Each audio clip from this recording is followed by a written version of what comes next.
Pete'sTools.com. G'day guys, how are we all going today? Hope you're doing good. I'm doing alright this side of the world. Beautiful day out here today. Might go swimming later, you never know. I might even try and go and catch a fish after that. Anyway guys, what am I going on about today? Well, a few of you guys have contacted me and you're still having trouble with your flux core wire. When you're new to flux core wire welding and you go to load your spool of flux core wire, you get into all sorts of bother. You pull the trigger on your gun and it just jams up and it does all sorts of horrible shit. I'll give you a couple of the best tips that I've come across to stop your bird's nesting when you're using flux core wire, because there's a huge difference, guys.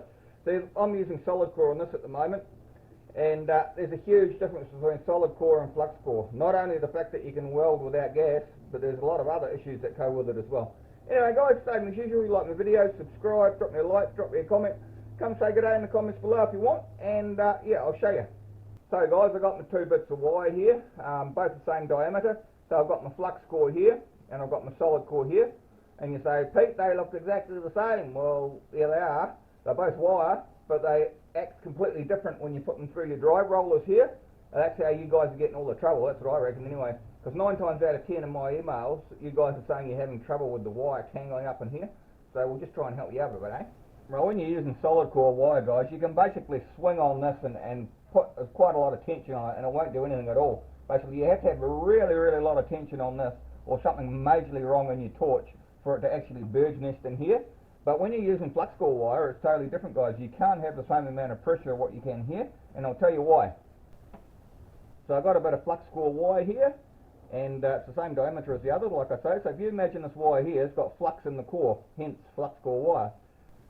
So now you imagine this wire here is this straw, and we've got the straw and we're running it through the drive rollers here and we're putting pressure on it. So what that's going to do, guys, is just squash the end of it like that. So you've squashed your wire in half, you pull the trigger, it comes out here and spews out the side, because we have the flux in the centre of it. Now we have a bit of solid core wire here, guys, once again, same diameter, and they can actually feel it. This is stiff wire compared to the other wire. So you imagine the solid core wire is this pencil.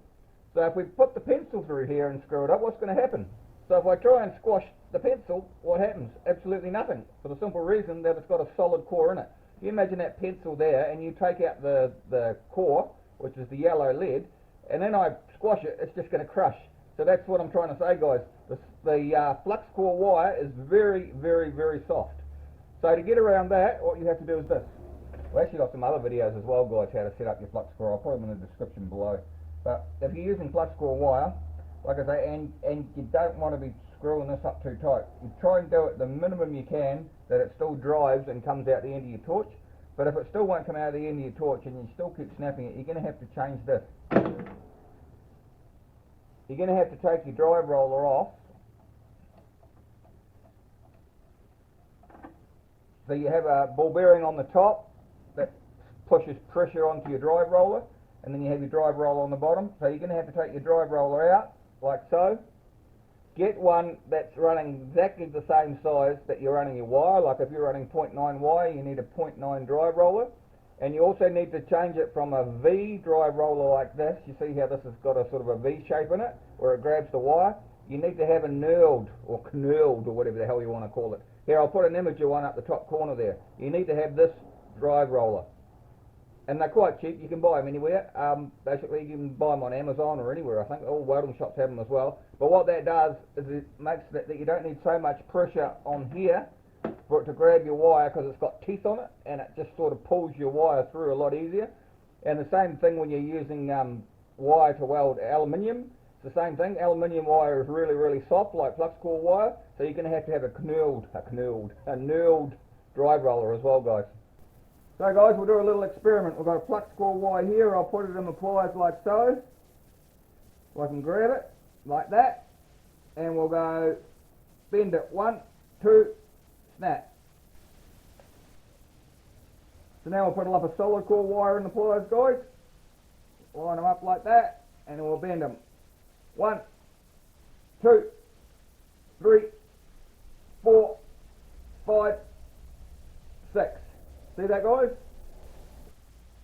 See, we only got 1 up and down for flux core, but we got 6 for solid core, and that just tells you the difference in strength of the wire. This wire here is really, really rigid. This wire here isn't. So guys, that's some more useless information you didn't really need to know, but I thought I'd tell you anyway because I'm good like that. Anyway guys, I hope that helps you out a little bit. There's nothing more frustrating than you go and grab your welding torch and then you pull the trigger and then you get a bird's nest and all this just turns to crap. And then you walk out of your garage in disgust. Well, I do anyway. Like I say guys, if you like my videos, subscribe, drop me a like, drop me a comment. Actually, drop in the comments below if you've got a better idea than just changing to a knurled drive roller. There's also some other bits and pieces in the torch and torch lead you can do, but we'll save that for another video. Anyway guys, see you next time. Bye. Pete'sTools.com